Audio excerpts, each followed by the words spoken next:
This message goes out to all the current serving members of the military, law enforcement, and veterans.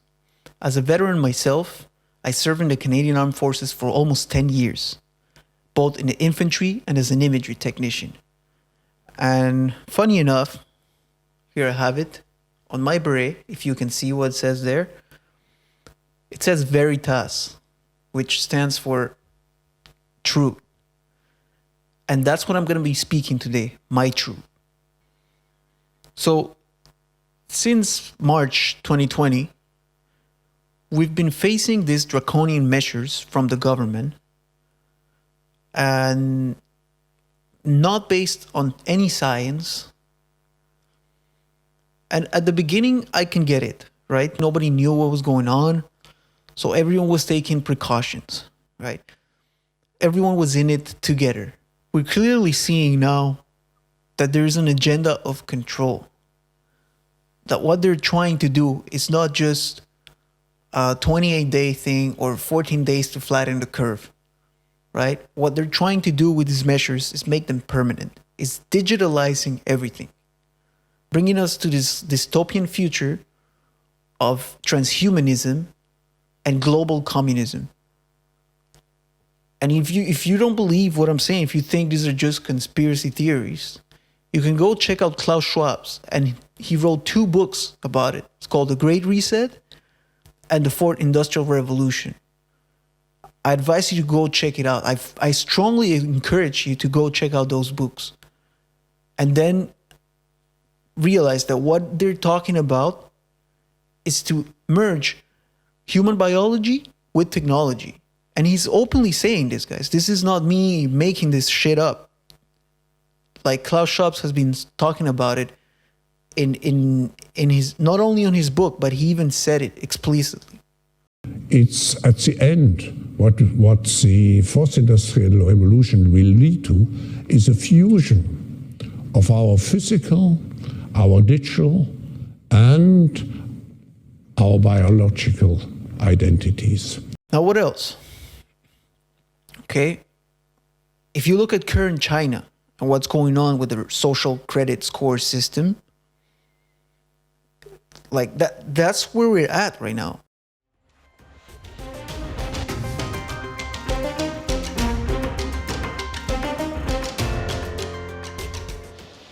They're constantly monitored by facial recognition cameras that are able to instantly put a face to a name.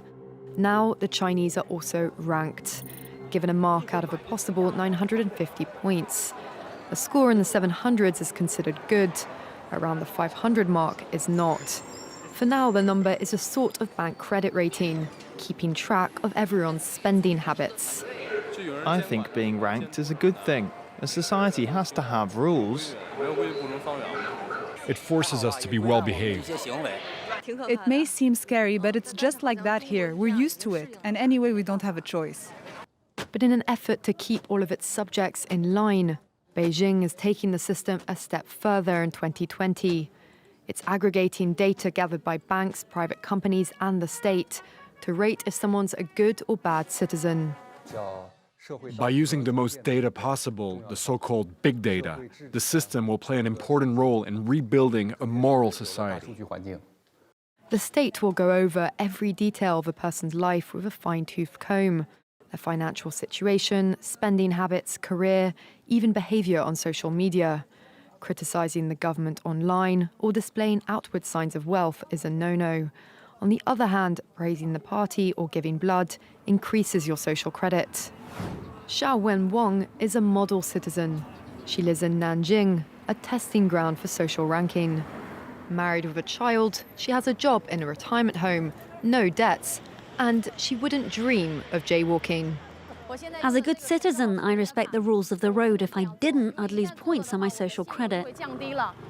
In theory, everything can be taken into account in the social score, even the most innocuous errands like supermarket shopping. When Xiao Wenwang makes an electronic payment, her purchases tell the state a lot about her. Buying cigarettes would count against her. On the other hand, nappies show she's an attentive mother. Beer could indicate alcoholism. She'd be better off buying water. In this pilot city of 8 million people, there are only 18,000 model citizens. For Xiaowen Wang, there are perks to be had, such as paying half price for the bus. I get discounts for all public services, even at museums. And the library is free for me, thanks to my score. A good score brings benefits, but people with low scores lose rights. The cinema names and shames people considered untrustworthy, plastering their details, even their addresses, across big screens. It's a matter of principle. Those people have to be condemned. Those people aren't honest, so they have to pay the price. It's only right to pay your debts. You have to blacklist those that don't. The Supreme Court has created a blacklist for so-called bad citizens, those whose ratings have dropped to 0. On it are companies, but also 23 million people to date. Among them is this journalist Liu Hu. He got a little too close to uncovering corruption among high-profile party members. After being sued for defamation by the subject of a story he'd written, he was blacklisted. But he only realized when he tried to buy a train ticket and was told he was banned from traveling. That tells me I'm still on the blacklist. Punished because he's been branded untrustworthy by the state. Once you're blacklisted, you can no longer get a bank loan, start a business, buy an apartment, or even send your children to a private school. Liu Hu is among a tiny minority of people who have dared to criticize the system, which some are calling a digital dictatorship. I worry, because I think many people like me will be deprived of individual freedoms, and all of us will live with restrictions of one kind or another. This is it, guys. Like, it's 2022, and there is currently a place in the world where they're doing that. And they even go to shame people in public spaces by putting their videos, their photos up there on the big screen and saying, well, this person hasn't paid his debts, or this person doesn't pay taxes.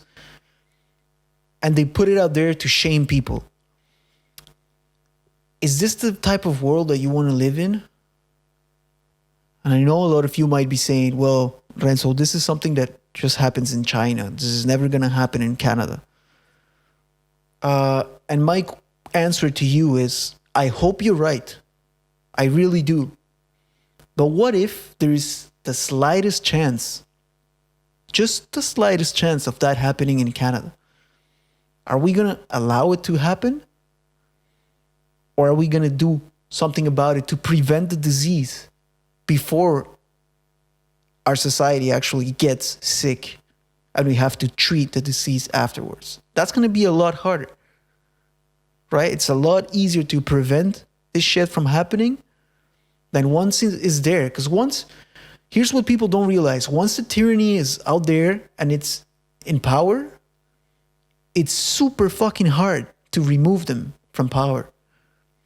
Just look at countries like Venezuela, Cuba, North Korea. How long has it been? So this is just like a chess game, guys. You have to project yourself 3 moves ahead.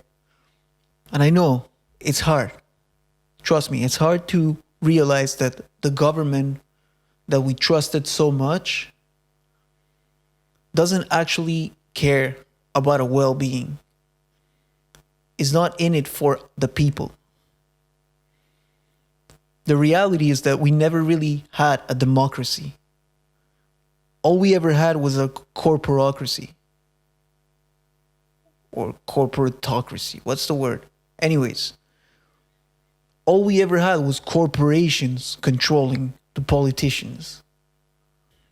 And I've seen some people claiming that this movement, this freedom convoy movement, is some far-right movement that is filled with Nazis and far-right extreme whatever bullshit that they're trying to make up. And we've seen the mainstream media showing 2 or 3 guys carrying a swastika or Nazi flag. And that's pretty fucked up. I condemn that. But that doesn't mean that we're going to discredit a whole movement right? That it's not about, that has nothing to do with far-right movements, with white nationalists that are there demanding the end of these mandates, and they're doing it for them, yes, but they're also doing it for their families, and they're doing it for you guys.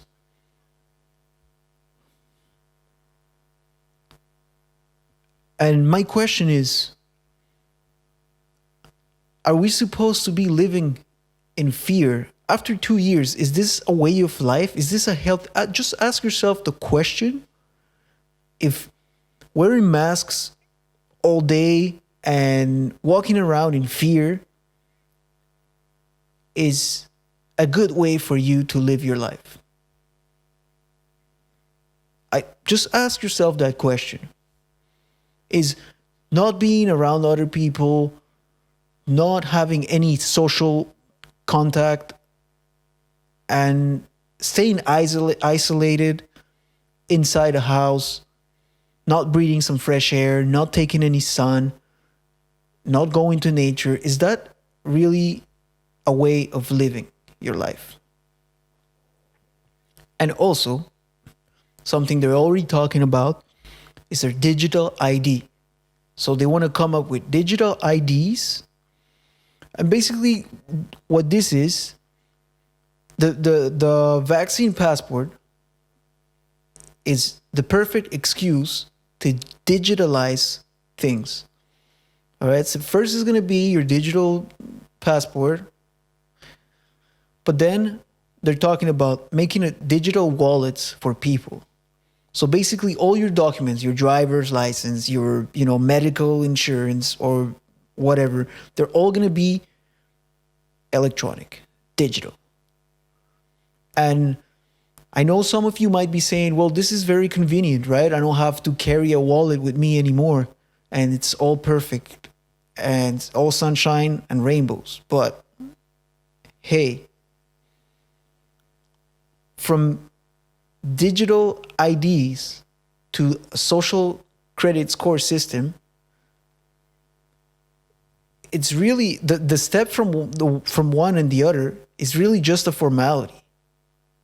And if anyone who's fucked up enough, anyone who's psychopath enough gets into power and wants to create a social credit score system, well, guess what?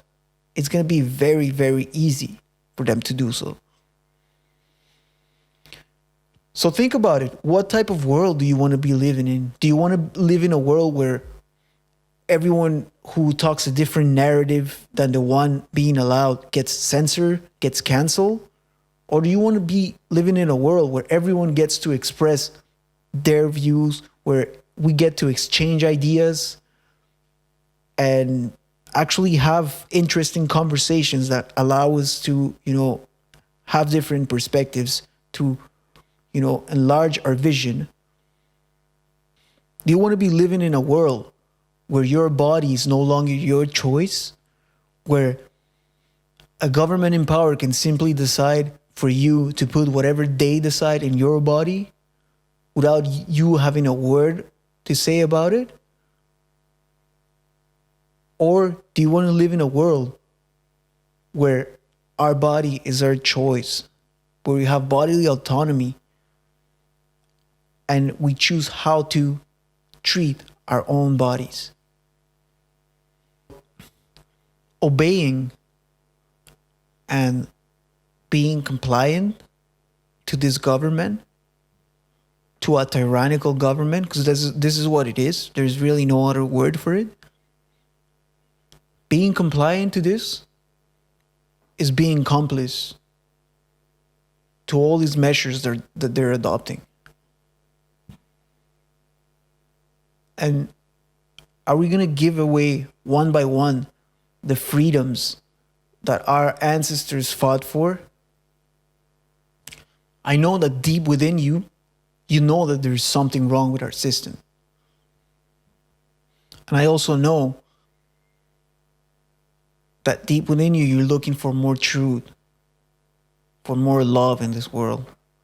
But we cannot access to more truth if we're not even allowing people to express themselves.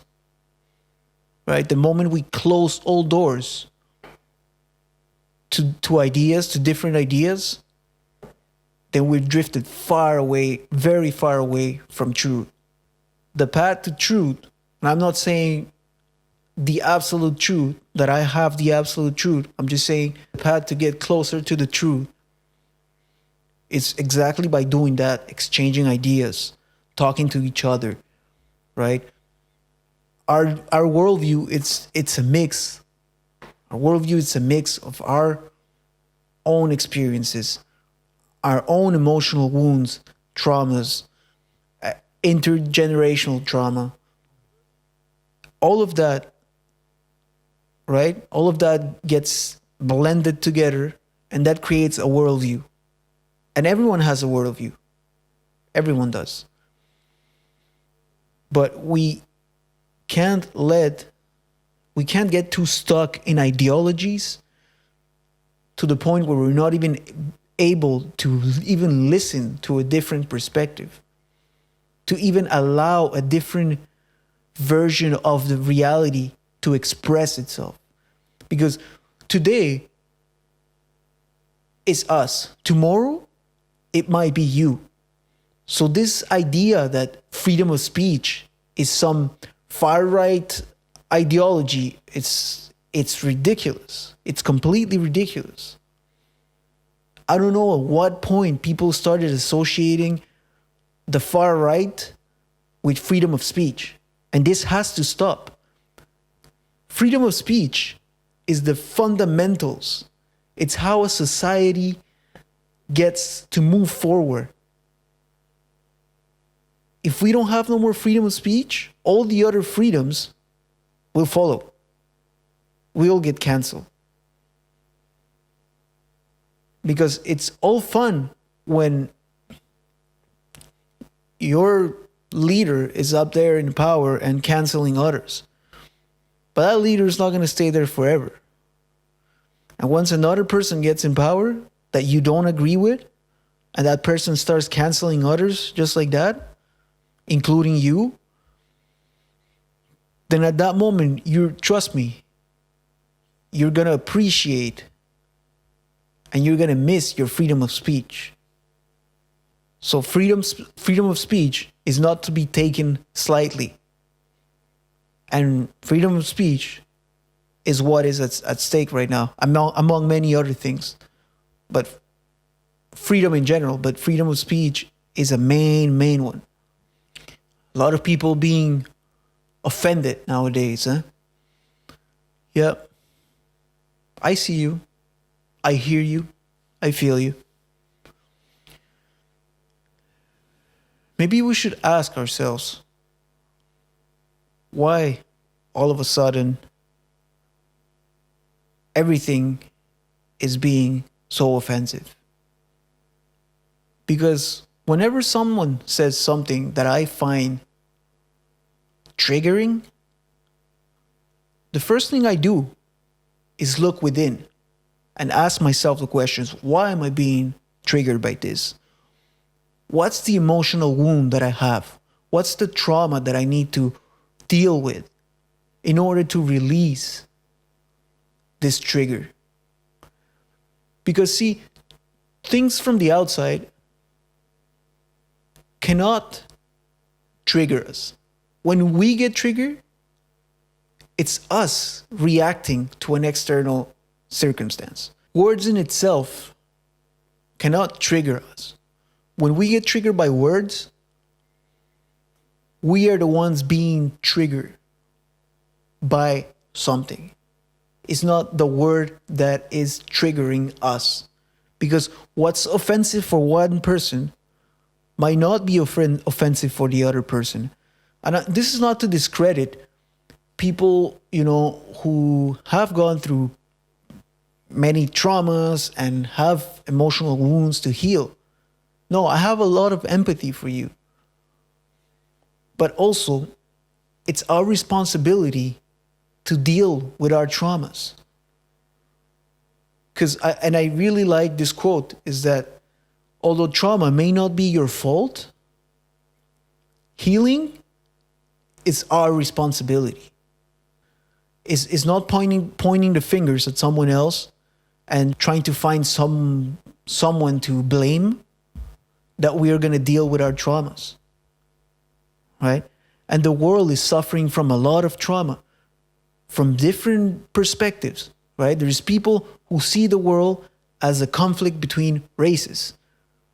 So what they're going to see around them is going to be a lot of racist people.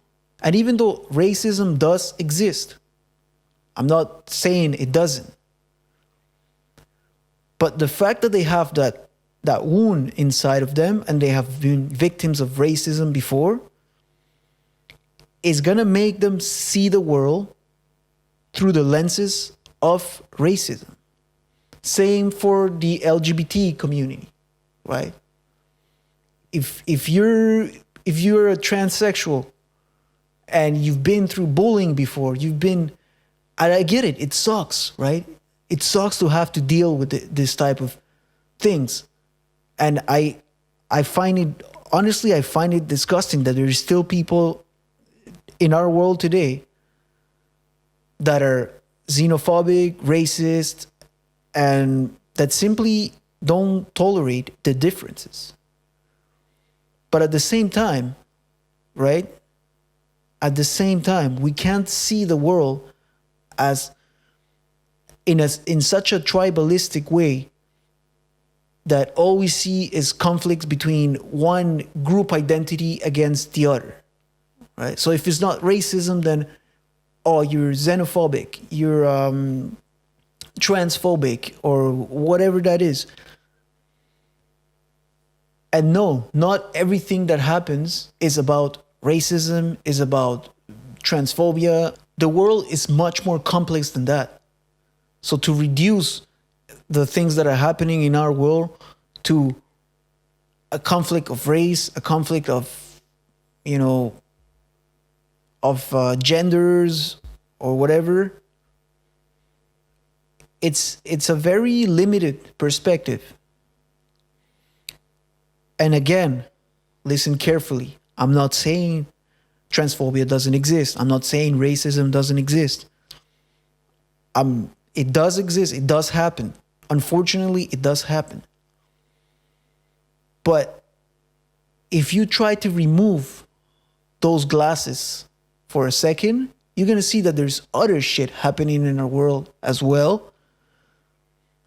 And what this is about, the Freedom Convoy, has nothing to do with race, has nothing to do with sexual orientation, and has everything to do with the government trying to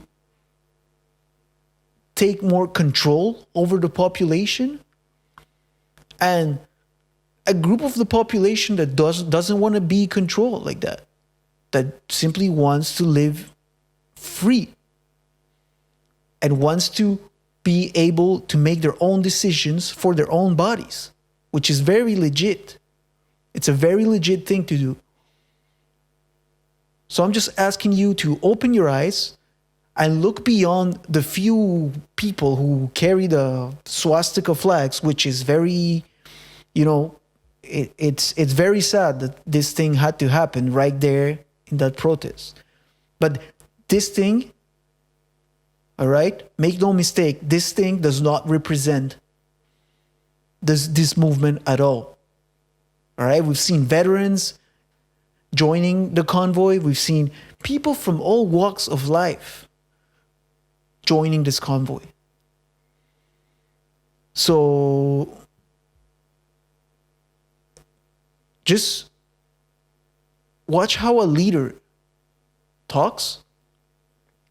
Look at how Justin Trudeau expresses himself in the name of tolerance, in the name of equality and the justice that he pretends to defend.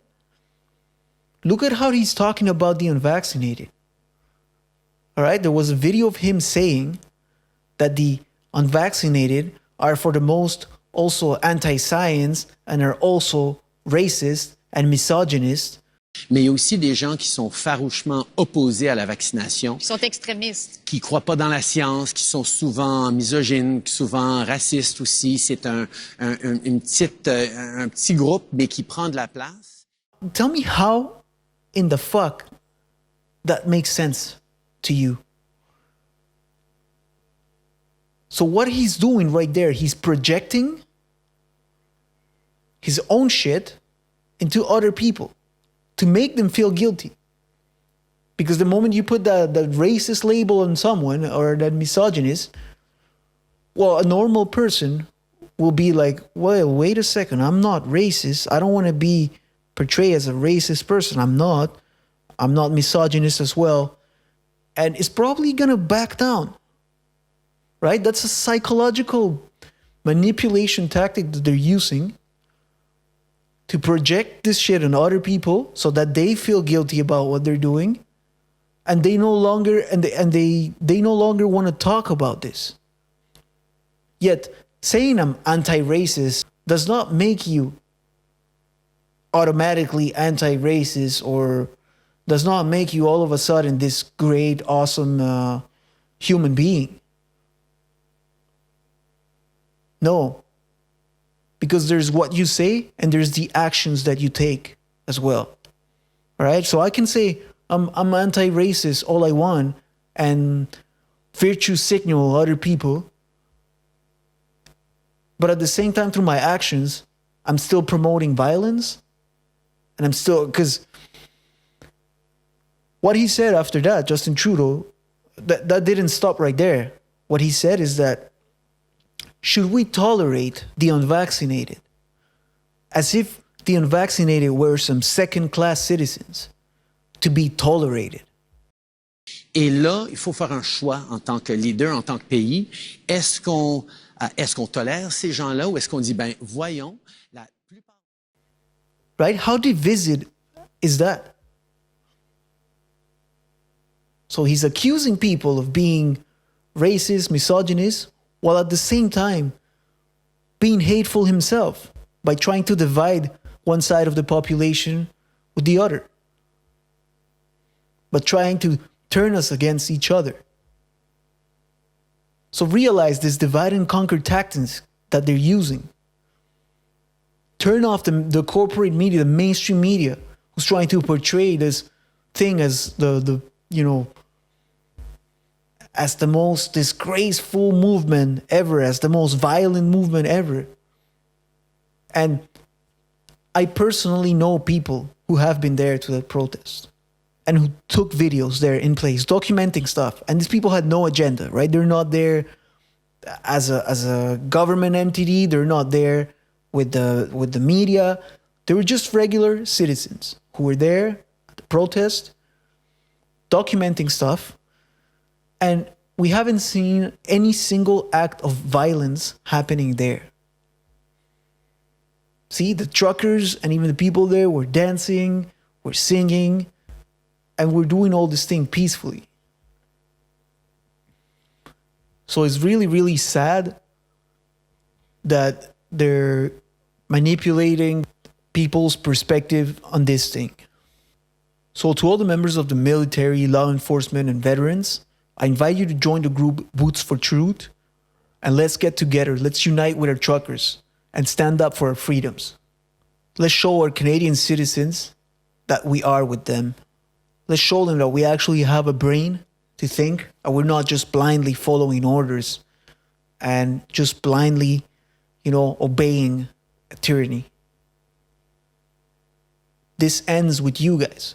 The moment all of you decide to no longer contribute to this nonsense, that's the day when things are going to shift and everything is going to be over.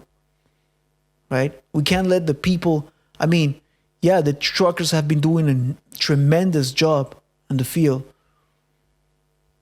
But the moment us, veterans, militaries, law enforcement, we unite with the people, that's the moment where things are going to be shifting. And we can do it tomorrow if we want. If we really all unite and decide that we are no longer take this, just by saying no. I'm not saying go and do an armed revolution. No, I'm not preaching violence here. I'm all for doing a peaceful evolution. But that peaceful evolution can only happen if we all unite with the people. Instead of feeding the mouth that keeps biting us. So realize that who you're really working for is no longer the people. Like Neil Donald Walsh would say, if it's not you, then who?